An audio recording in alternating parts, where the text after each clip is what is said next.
сәлем. Бүгін сіздерге Аллахтың қалауымен өзімнің дұға тілектерімнің, арман мақсаттарымның қабыл болуының бір үлкен себебін айтқым келіп отыр. Ол салауат.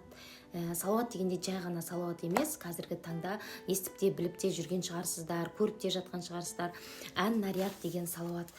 Ан-нарият деген салауат, оны негізі ғалымдар зерттеген кезде от салауаты деп айтады. Өйткені от секілді лаулап жанады десеңіздер, бұл салауаттан кейін сіздің арман дұғаларыңыз тез қабыл болатын болады.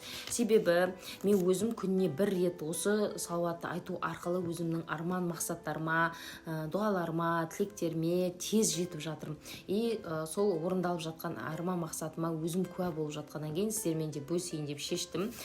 Қазіргі таңда сізде үлкен бір арман болса, жаңағыдай өзіңіз үлкен бір үй алғыңыз келетін болса, машина алғыңыз келетін болса, немесе бір үлкен бір бизнес ашқыңыз келетін болса, осы салауатты сіз 41 рет күніне айтып жүруіңіз керек. Сол кезде сіз тез арада арман мақсатыңызға қол жеткізетін боласыз.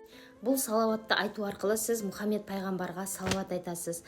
Екіншіден, сіз барлық дұғаларыңызды, тілектеріңізді, мақсаттарыңыздың барлығын бір Аллаға тапсырасыз. Осы салауаттың ішіне соның барлығы бар, қыздар. Сондықтан да енді сіздермен де бөліскім келді. Менің қаншама арман мақсаттарым енді Алланың қалауымен орындалып жатыр. Себебі осы салауаттың арқасы деп білемін. Күнделікті өзім шамам келгенше 2 реттен, 5 реттен, кейде 10 реттен, енді кішкене енді басында қиын болады, өйткені деген кішкене тілді жаттықтыру керек деген секілді ары қарай уже сіз үйреніп кетесіз. Солай күніне 41 рет сіз осы салауатты айтып жүретін болсаңыз, арман мақсатыңызға тез жететін боласыздар.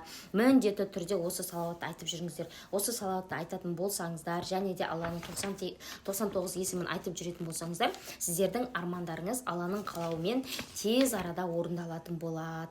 Пайдам тисе, парақшама тіркеліп кетіңіздер.